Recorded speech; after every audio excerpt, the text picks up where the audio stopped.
अब की बार किसकी सरकार, अलग अलग एजेंसियों के जरिए एग्जिट पोल्स के नतीजे सामने आ गए हैं। हालांकि ये नताइज में 24 तारीख को तब्दील हो पाएंगे। महाराष्ट्र की 288 असेंबली सीटों के लिए एग्जिट पोल्स के नतीजे सामने आए हैं।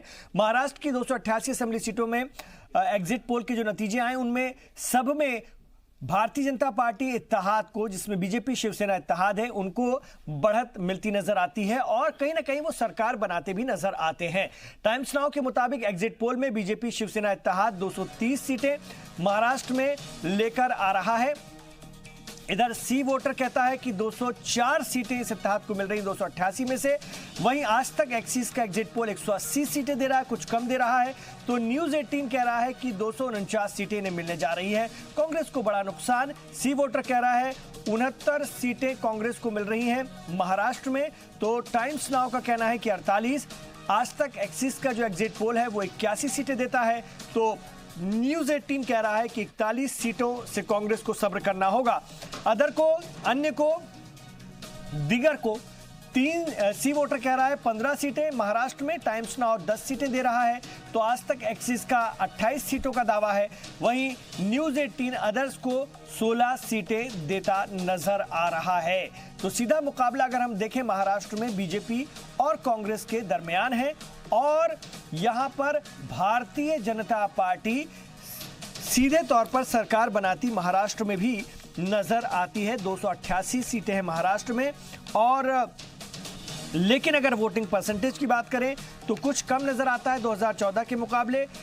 लोग बता रहे हैं, हालांकि अभी ये ऑफिशियल तौर पर सामने आएगा कि कांग्रेस का वोटिंग परसेंटेज बढ़ा है, लेकिन सीटें नहीं आ रही हैं झोली में कांग्रेस की और कांग्रेस सरकार बनाने से काफी दूर नजर आती है। हरियाणा की बात करते हैं। हरियाणा की बात करें तो हरियाणा में भी मनोहर लाल खट्टर सरकार की वापसी होती नजर आ रही है। एग्जिट पोल के मुताबिक तमाम एग्जिट पोल को जोड़कर हमने एक महा एग्जिट पोल बनाया है और हम उन एजेंसियों के और उन चैनल्स के भी नाम आपके सामने रख रहे हैं, क्योंकि हम अपने आप में कोई एग्जिट पोल नहीं करते हैं। और इस महा एग्जिट पोल के जरिए हम आपको दिखा रहे हैं। सी वोटर कहता है हरियाणा में भारतीय जनता पार्टी 72 सीटें लेकर आ रही है, उनका 75 प्लस का दावा है, लेकिन 72 और कांग्रेस को भारी नुकसान, 8 सीटों पर सिमटती नजर आ रही है। अदर्स को 10 सीटें मिल रही हैं 90 सीटों में से। टाइम्स नाउ कह रहा है 71 सीटों के साथ भारतीय जनता पार्टी प्लस जो है वो आ रही है और कांग्रेस प्लस को 11 सीटें मिलती हैं। अदर्स को 8 सीटों पर ही संतोष करना होगा, इत्मीनान करना होगा। TV9 कह रहा है 69 सीटें, 69 सीटें हरियाणा में भारतीय जनता पार्टी इत्तेहाद को, कांग्रेस को 11 सीटें। कांग्रेस को हरियाणा में भारी नुकसान होता नजर आ रहा है। आर भारत 58, तो कांग्रेस को 17 सीटें, 58 भारतीय जनता पार्टी इत्तेहाद को देता हुआ नजर आता है और अन्य को, अदर्स को 8 सीटें। उसमें आप अनुमान लगा लीजिए या आपको साफ हो जाता है कि कुमारी शैलजा और भूपेंद्र सिंह हुड्डा की जो खींचतान थी वो कांग्रेस में साफ नजर आई और उसका असर भी इन एग्जिट पोल में कम से कम नजर आ रहा है, जिसको हम महा एग्जिट पोल के नाम से चला रहे हैं। अलग अलग चैनल्स का, अलग अलग एजेंसियों का ये एग्जिट पोल है और ये साफ बताता है कि कहीं ना कहीं मनोहर लाल खट्टर की जो छवि रही, जो उन्होंने बनाई 2014 के बाद, वो काम कर गई है और हरियाणा में मनोहर लाल खट्टर वापसी करने जा रहे हैं, ये साफ नजर आ रहा है। उनके लिए वजीर आजम नरेंद्र मोदी ने जमकर तशहीर की। कांग्रेस की तशहीर दमदार नहीं रही। कुमारी शैलजा पर दांव खेला, उनको आगे रखा गया। कुमारी शैलजा ने अपने लेवल पर जितना हो सका पार्टी को एकजुट करने की कोशिश की और बार बार वो दावे करती रही, लेकिन जो एग्जिट पोल हैं वो जो इशारा कर रहे हैं ये नताइज नहीं। मैं आपको बार बार बता दूं, इसके लिए आपको 24 तारीख का इंतजार करना पड़ेगा, लेकिन आमतौर पर देखा जाता है कि जो एग्जिट पोल होते हैं वही नताइज में तब्दील होते हैं, थोड़ा बहुत आगे पीछे होता है। 75 प्लस का दावा है भारतीय जनता पार्टी का, इसी नारे को लेकर के चली थी। विवेकानंद नरताम साहब भी मेरे साथ आ गए हैं, एक सियासी विश्लेषक हैं, उनसे भी मैं बात करूंगा और संघ की विचारधारा से भी आप जुड़े हुए हैं, उनसे भी मैं बहुत सारी चर्चा करूंगा और उनके लिए तो अच्छी बात है। उनकी भारतीय जनता पार्टी जो कि संघ की विचारधारा को फॉलो करती है, बहुत सारे संघ से जुड़े हुए लोग इसमें हिस्सा लेते हैं, पार्टिसिपेट करते हैं। वो एक बार फिर सरकार बनाई जा रही है हरियाणा और महाराष्ट्र में। महाराष्ट्र में तो अगर हम देखें, कांग्रेस से सीधा मुकाबला था बीजेपी इत्तेहाद का और शिवसेना और बीजेपी जिस तरह से तशहीर कर रही थी, ऐसा लग रहा था कि बहुत अलग अलग इनकी बातें हैं, दावे हैं, इनके मैनिफेस्टो हैं, लेकिन यहाँ पर भी बेहतर परफॉर्म करती दोनों ही नजर आ रही है। अब देखना होगा किसको कितनी सीटें, क्योंकि उद्धव ठाकरे तो ये वादा कर चुके हैं कि मैं महाराष्ट्र में शिवसेना का सीएम बैठाने जा रहा हूं, क्योंकि मेरे साथ रमेश ठाकुर जी भी हैं। सामना अखबार के रमेश ठाकुर जी को इसलिए मैंने बुलाया, महाराष्ट्र का विषय हो तो ज़रूर रमेश ठाकुर जी से बात करनी होगी। यासिर जिलानी साहब भी मेरे साथ आ गए, भारतीय जनता पार्टी के लीडर हैं, उनका भी तारुफ मैं आपसे करवाऊंगा। यासिर जिलानी साहब और विवेकानंद नरताम जी, संजीव कौशिक जी। अच्छा, अब आपको सब लोग नजर आएंगे। तो यासिर जिलानी साहब मेरे साथ स्टूडियो में तशरीफ फरमा है, भारतीय जनता पार्टी के लीडर हैं। मेरे साथ संजीव कौशिक जी हैं, सियासी तज्जियाकार हैं। मेरे साथ रमेश ठाकुर जी हैं, सीनियर सहाफ़ी हैं, सामना अखबार से भी आप जुड़े हुए हैं और महाराष्ट्र की राजनीति को बहुत करीब से जानते समझते हैं। मेरे साथ इस वक्त विवेकानंद नरताम जी भी हैं, सियासी तज्जियाकार हैं और एक अच्छे राजनीतिक विश्लेषक के साथ साथ संघ की विचारधारा से भी जुड़े हुए हैं, तो उनको तो बहुत ज़्यादा खुशी हो रही होगी। ये देखिए आप, ये तमाम लोग स्क्रीन पर नजर आ गए हैं। आप तमाम लोगों का स्वागत है। चलिए मैं महाराष्ट्र की बात से शुरू करता हूं, फिर हरियाणा पर आऊँगा, लेकिन उससे पहले मैं ज़रा मेरे थोड़ी बात कर रहा था। मेरे साथ संजीव कौशिक जी भी मेरे साथ थे। तो संजीव कौशिक जी का कहना था, यासिर जिलानी साहब मैं आपके पास आ रहा हूं। संजीव कौशिक जी ने कहा कि कांग्रेस को तो उन्होंने कोसा, उन्होंने कहा कि कांग्रेस और विपक्ष अपनी जगह नहीं बना पाया, ये दुर्भाग्य की बात है, लेकिन भारतीय जनता पार्टी के लोगों ने नेशनल मुद्दों को असेंबली इंतखाबात में उठाया और उसमें वो कामयाब हो रहे हैं। इन्होंने ये सेट ही कर दिया, ये तरीका ही बना दिया है कि जनता को आखिरी मौके पर जज्बाती बनाते हैं और इस तरह से राष्ट्रीय मुद्दों पर चुनाव लड़ते हैं, मकामी मुद्दे स्थानीय मुद्दे गौड़ कर देते हैं। ये इनकी रणनीति है। ये लोकतंत्र के लिए दुर्भाग्य की बात है, ये फेडरल सिस्टम के लिए दुर्भाग्य की बात है। इन्होंने कहा था, मैं इससे आपका जवाब चाहता हूं। देखिए, मुझे लगता है कि कौशिक जी आकलन या तो उनके पास सही नहीं है, या वो डाटा जब देखते हैं, जब इतिहास में नजर डालने की कोशिश करते हैं, तो किस तरह के पार्टियों ने अपने एक नेता के नाम पे क्या क्या भारत के साथ छल किया है, ये भारत के लोग जानते हैं। इस वक्त मैं आपको बता दूं, जो दोनों राष्ट्र है वहां पे क्यों आपके सारे जितने भी चैनल्स हैं इस वक्त, वो जो सर्वे आ रहे हैं वो भारतीय जनता पार्टी को क्यों जिताते हुए दिखाई दे रहे हैं। एक तो आपको मैं हरियाणा से शुरुआत करता हूं। हरियाणा में एक सबसे बड़ा बदलाव ये देखा गया कि कभी भी ऐसी कोई सरकार नहीं रही जिसमें इतनी ट्रांसपेरेंसी हो, इतनी जबरदस्त। मनोहर लाल खट्टर साहब ने, हाँ, तभी आपके खिलाफ इतने बागी आपके ही थे, आपके ही बागी वहां पर लड़ रहे थे, जिनको टिकट नहीं मिला या कोई और वजह थी, वो सारे आपका खेल बिगाड़ने के लिए लड़ रहे थे। ये भी सच्चाई, इसको लेकिन आप उसके बाद भी आपके जो सर्वे हैं वो 75+ दिखा रहे हैं मोस्ट ऑफ द चैनल्स के। आप खुद देखिए, क्योंकि बागी लड़ते हैं, कई बार नाराजगी होती है, कई बार उनको टिकट को लेके कुछ नाराजगी होती है, लेकिन आखिर जो चुनाव होता है और जो वोट पड़ता है वो नियत, नीति और नेता कौन है उसको ध्यान में रख के। पर ये जो एग्जिट पोल बता रहे हैं यासिर जिलानी साहब, उसको तो मैं ऐसे भी देख सकता हूं ना कि लोगों ने मोदी का नाम देखा, मनोहर लाल खट्टर का काम नहीं देखा। आप अभी हरियाणा की बात कर रहे हैं। आपको मैं बताता हूं, देखिए मोदी साहब हमारे वजीर आजम हैं, उन्होंने जो वायदा, उन्होंने जो काम, उनकी जो काम करने का तरीका, वो भी हर राज्य के लोग देखते हैं। लेकिन चलिए, मैं आपके इस बात को मानता हूं कि स्टेट का जो चुनाव है, अगर स्टेट के मुद्दे पे हम बात करें और स्टेट का मुद्दा क्या रहा, तो आज मैं सुबह से देख रहा हूं विपक्ष के लोग हताश हैं, विपक्ष के पास कुछ कहने के लिए नहीं है, तो वो बार बार वो मुद्दों को सामने लेके आ रहे हैं जो मुद्दे चुनावी जब जनसभा होती है तो उसमें अगर भारत के प्रधानमंत्री किसी सभा को संबोधित कर रहे हैं तो उसमें 370 जो इस वक्त का सबसे बड़ा मुद्दा है वो उसकी जरूर चर्चा करेंगे। और चर्चा चिंता के साथ हो रही है, चर्चा ऐसे हवा में नहीं हो रही। अगर ट्रिपल तलाक का एक ऐतिहासिक फैसला इस भारत में दिया गया तो मुसलमानों के लिए, जो मेवात, हरियाणा की बात कर रहा हूं मैं, अभी औरंगाबाद और मुंबई में रहने वाले मुसलमानों की बात नहीं कर रहा हूं, उनकी जो औरतें हैं उनको हक दिया गया, उनको इंसाफ करा। किस सरकार ने करा? इस सरकार ने करा है। तो अगर चर्चा होगी तो चर्चा होगी, लेकिन मनोहर लाल खट्टर साहब ने जिस तरीके से 5 साल में आपको वहां पे एक सिस्टम था, पर्ची के बिना कोई काम नहीं हो सकता था, एक आदमी की नौकरी नहीं लग सकती थी, ट्रांसपेरेंसी लाई 100% नौकरी के अंदर। जिस तरीके से हरियाणा ने 5 साल में ट्रांसपेरेंसी देखी है, जिस तरीके से हरियाणा ने किसानों के साथ जो वायदा किया है सरकार ने और जो पूरा किया है उसके मद्देनजर, मैं वही बात कर रहा था कि कम से कम वो हुआ हो या ना हुआ हो, लेकिन ये परसेप्शन बनाने में कामयाब रहे मनोहर लाल खट्टर।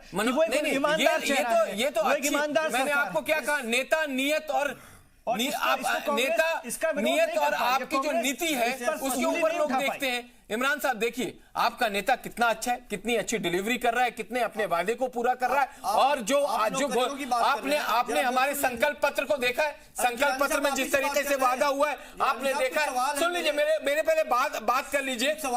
नहीं, इसके बाद मैं आपको बता दूं तो आप सवाल करिएगा। आप स्वागत मैं करूंगा, क्योंकि आज विपक्ष हताश खड़ा है। आज विपक्ष के पास मुद्दा नहीं है, तो वो पाकिस्तान की बात करेगा, वो बात करेगा। कितनी नौकरियां दे दी हरियाणा में जिलानी साहब? अरे हरियाणा में जो नौकरी, आपके पास जो आंकड़े हैं, आप ऐसे बात करते हैं। आप कहते हैं कि ट्रांसपेरेंसी ला दी, आप कहते हैं कि पूरे विश्व में हिंदुस्तान का बहुत बड़ा नाम हुआ है, सीना चौड़ा हो गया है। कौन सा पैमाना है नापने का, आप जरा बता दीजिए मुझे। अरे पैमाना सुनिए, पैमाना हमारी जनता है, कि जो जनता सरकार बनाती है। आप कहते हैं घुसखोरी खत्म हो गई। अरे सरकार कौन सा पैमाना है? घुसखोरी होती थी पहले, ये बता। कौशिक साहब एक बात समझ लो आप, आज जो सर्वे दिखा रहा है इस वक्त 5 बजे के बाद से, जबकि वोटिंग ऑफ परसेंटेज हरियाणा में भी और महाराष्ट्र में पिछली बार की तुलना में कम हुई है, उसके बाद भी नहीं तो यासिर जिलानी साहब, मेरा सवाल तो यहीं से बनता है। यासिर जिलानी साहब, ये अच्छा आपने कह दिया, और मेरा सवाल सुनिए, यासिर जिलानी, संजीव जी क्या बात कर रहे हैं आप? संजीव जी, बिहार में लालू यादव चारे घोटाले के मामले में अभियुक्त थे, उसके बाद में चुनाव लड़के जीते या नहीं जीते? नहीं संजीव जी, ठीक है, जो बात है मैं इसमें और जोड़ दे रहा हूँ। यासिर जिलानी साहब, पैमाना है। यासिर जिलानी साहब, अगर लोग इतना ही खुश थे सरकार से, तो निकलना था बड़े पैमाने पर वोट देने के लिए। आप खुद कह रहे हैं कि दोनों जगह पर लोग कम निकले, तो वो किसके लोग नहीं निकले? कौन लोग किसके लोग नहीं निकले? वो कौन लोग नहीं निकले? विपक्ष के लोग, जो विपक्ष से हताश थे, जो विपक्ष को वोट नहीं देना चाहते हैं, जिन्होंने एक जमाने से अपने आप को कांग्रेस और आईएनएलडी और जेजेपी जैसी जो रीजनल दल है उनके साथ अपने आप को बांध रखा है, वो लोग नहीं निकले। उनको लगा कि अगर हम वोट इनको नहीं देंगे सामने वाली सरकार को, तो हम अपना वोट खराब नहीं करना चाहते। नोटा पे वोट डालना नहीं चाह रहे थे। मैं ये आपको आकलन बता रहा हूं, क्योंकि मैं गुड़गांव में था। मैं सुबह से जब वोट पड़ रहा था, मैं गुड़गांव में था, गुड़गांव होते हुए मेवात से आ रहा हूं। आप बिलीव नहीं करेंगे जिस तरीके से उत्साह लोगों के अंदर, जिस तरीके से उन्होंने आपको सबसे हैरानी वाली बात बताऊं कि जो इस वक्त मेवात की सीट है, चाहे वो फिरोजपुर झुरखा हो, चाहे वो पुनाना हो, चाहे वो आपको मैं बताऊं जो 3 मुस्लिम बाहुल इलाके हैं, वहां से इस बार मुसलमान विधायक जीत के चुनाव आ रहे हैं। ये मनोहर लाल खट्टर सरकार के काम करने का नतीजा है। ठीक है, ये बात समझ में नहीं आएगी। वो 24 तारीख को, ना तो 24 तारीख में देर नहीं है जी। मेरा सिर्फ ये कहना है, अब भी समझ में आना चाहिए इन्हें कि जिस तरीके से भारत के लोग तमाम, और महाराष्ट्र में आप देखिए कि महाराष्ट्र में आपके कहीं विपक्ष खड़ा हुआ दिखाई दे रहा है। मुझे लगता है कि इस बार रिकॉर्ड टूटेगा। अपने ही गिराते हैं नशेमन पे बिजलियां। ठीक है सर, यासिर जिलानी साहब, संदीप जी, और मैं आपको कहिएगा तो विधानसभा वाइज हरियाणा और विधानसभा वाइज महाराष्ट्र का आपको एक एक आंकड़ा बताऊंगा कि कहां पे कैसे और क्यों वोट। ठीक है, मैं आ रहा हूं आपके क्योंकि काम रमेश जी, महाराष्ट्र की, मैं आपके पास महाराष्ट्र से आ रहा हूं। अपने ही गिराते हैं नशेमन पे बिजलियां। जिस तरह से संजय निरूपम ने महाराष्ट्र खोल रखा था, इधर हरियाणा की अगर हम बात करें तो कुमारी शैलजा और हुड्डा साहब में कोई तारतम्य नजर नहीं आया, कोई रणनीति, कोई हिकमत अमली बेहतर तरीके से नजर नहीं आई, वो सबने देखा। तो कांग्रेस ही दोनों रियासतों में सीधे मुकाबले में थी। और राहुल गांधी जब निकलते हैं तो वो कहते हैं कि अपनी रैलियों में भी कहते हैं कि राजनाथ सिंह को राफेल लेने के लिए फ्रांस नहीं जाना चाहिए था, या वो सब नहीं। तो इस तरह की बातें क्या आवाम पर असर करेंगी? ये भी एक बड़ा फेलियर है कांग्रेस पार्टी को। आप कहां देख रहे हैं? और महाराष्ट्र में, अगर महाराष्ट्र की मैं बात करूं तो क्या इत्तेहाद शिवसेना भाजपा युति इतनी इस स्थिति में थी कि सीधा मुकाबला करके इतनी सीटें लाती हुई नजर आ रही है? देखिए, एक स्थिति बनी थी जब चुनाव में दोनों लोग पार्टियां सामने आ रही थी, तो सीट बंटवारों को लेके थोड़ी सी मतभेद जो इन लोगों के बीच में बनी थी। तो उस समय कांग्रेस को, विपक्षी दलों को कुछ ये लगा था कि इनके जो झगड़े जो पूर्व में होते रहे, कि इन झगड़ों का हमें कुछ ना कुछ फायदा मिलेगा। लेकिन एक पहलू ये भी समझना चाहिए कि चुनाव के वक्त जो कांग्रेस के कई ऐसे बड़े नेता थे जो टूट के भाजपा में आए थे, कुछ शिवसेना में आए थे, तो उसके बाद में ये चीजें खत्म हो जाती हैं। और रही बात, देखो महाराष्ट्र की जो राजनीति है, मुझे लगता है दूसरे राज्यों से हमेशा से अलग रही है। एक मराठा मानुस की उन्होंने हमेशा एक प्रचार करा है, जब बाला साहब का एक युग था उस समय ये होता था कि इन्हें उत्तर भारत के रहने वालों के लोगों के साथ में उनके जो कार्यकर्ता थे वो जाते दिखाते थे, लेकिन उसके बाद में परिदृश्य पूरी तरीके से बदला। इस बार आप देखिएगा शिवसेना ने कई ऐसे उत्तर भारत लोग उनको टिकट दिया है। शिवसेना ने तो मुसलमानों तक के रिजर्वेशन की बात की। यस बिल्कुल, लेकिन मैं ये कहना चाह रहा हूं आपसे कि दोनों के मैनिफेस्टो में ये इत्तेहाद है भाजपा शिवसेना, इसमें भी बड़ा फर्क था। कोई 10 रुपए में थाली खिला रहा था, कोई 5 रुपए में थाली खिला रहा था। खींचतान थी। उद्धव ठाकरे तो खुलकर वादा करते हैं कि मैं बैठाऊंगा शिवसेना का सीएम, ये उस तमाम रैलियों से वो बोल रहे थे। तो अंदरूनी भी खिंचाव था, बावजूद इसके ये दोनों अच्छा प्रदर्शन करती नजर आ रही हैं। तो मैं इसकी वजह आपसे पूछना चाहता हूं कि आखिर लोगों ने क्यों एक्सेप्ट किया, जैसा कि एग्जिट पोल बता रहे हैं। देखिए, एक चीज समझ लेना चाहिए हमें, अगर गठबंधन में दो पार्टियां मैदान में उतरती हैं लड़ने के लिए तो ठीक है, गठबंधन तो हो गया, लेकिन विचारधारा एक नहीं हो पाती है। विचारधारा वो अपनी अपनी स्ट्रेटेजी होती है। बीजेपी की अलग रही है, शिवसेना की अलग रही है। शिवसेना वहां पे एक स्थानीय पार्टी है, वहां से उनकी जो कनेक्टिविटी है वो बीजेपी से ज्यादा आज भी लोगों से है।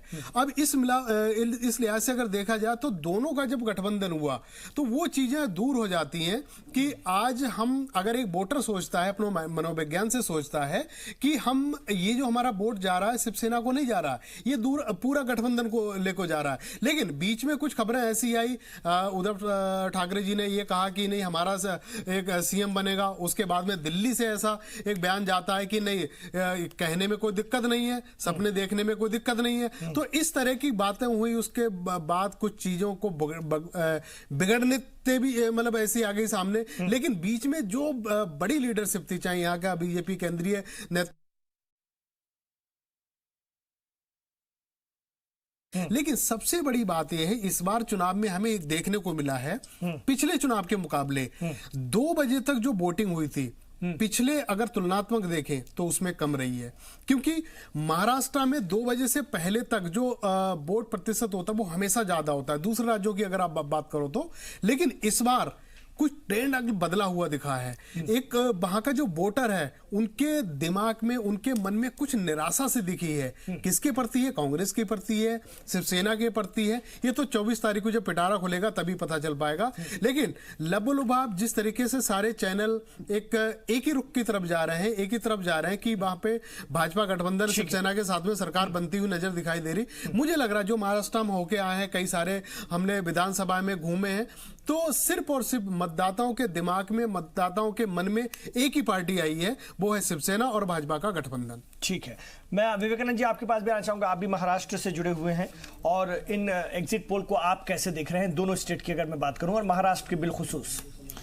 इमरान जी, चूंकि मैं महाराष्ट्र से आता हूं इसलिए मैं कुछ चीजें आपको कहूंगा। 1960 के बाद में महाराष्ट्र का निर्माण 1960 में हुआ था। उसके बाद में संपूर्ण महाराष्ट्र के इतिहास में अगर आप देखेंगे तो पहली बार और ये दूसरी बार है।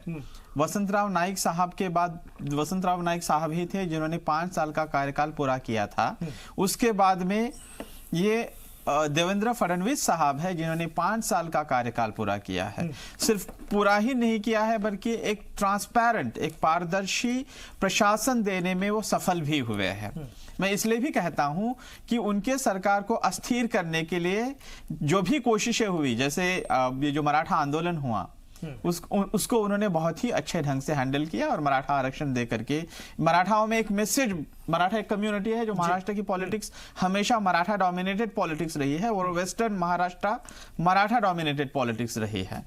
तो उसमें विदर्भ वगैरह बहुत ज्यादा फिगर आउट नहीं होते थे, जबकि खुद देवेंद्र फडणवीस साहब विदर्भ से आते हैं। तो एक बात।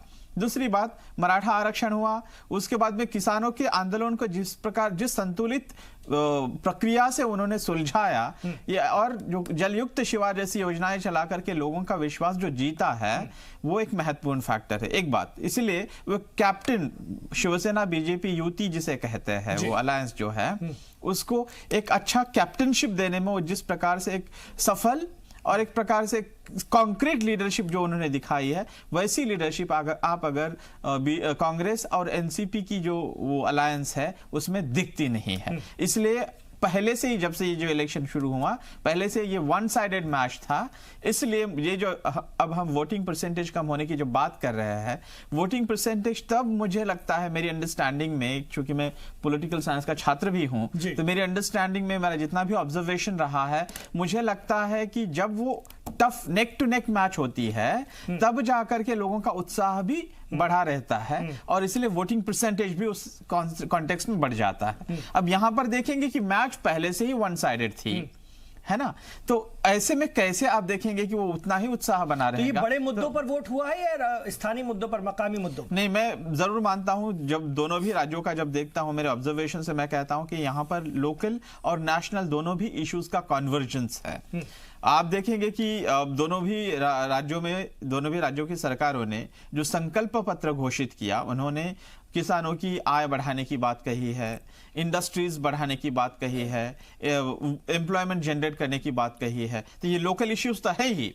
साथ में ये मुझे सिर्फ आधा मिनट दे दीजिएगा, मैं इस बात को मैं दोहराना चाहूंगा कि साथ ही में नेशनल इशू जैसे एब्रोगेशन ऑफ आर्टिकल 370 है, उसी के साथ में अनेक सारे जो मिलिट्री प्रिपेयर्डनेस, राफेल की खरीदने की बात हुई, इस प्रकार के इश्यूज को भी लाया गया है।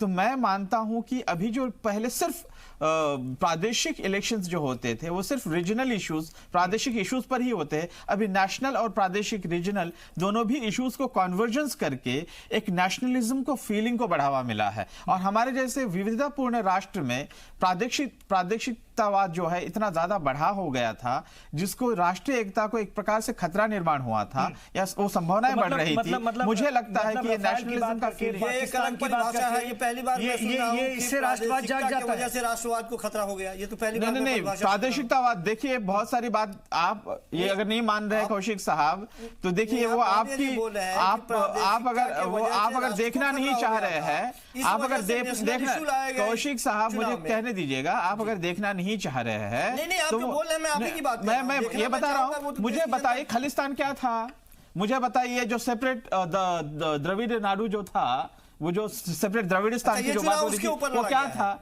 तो इस प्रकार से जो एक रीजनलिज्म के कारण, मतलब एक जो रीजनल इश्यूज, ओरिजिनल आइडेंटिटी को लाकर के एक फिशर बन रहा था, मुझे लगता है नेशनलिज्म का इशू लाकर के राष्ट्रीय ऐक्य को बढ़ावा देने की काम किया। रफाल और बोफोर्स ये सब करके लोगों को राष्ट्रीय भावना पर, राष्ट्र को नहीं कह रहा हूं मैं कौशिक साहब, आप सुना करें, राष्ट्रीय भावना को जिस प्रकार से मजबूत किया गया, ये बात बहुत चलती रही सोशल मीडिया पर भी, नेशनल इश्यूज, चुनाव चल रहे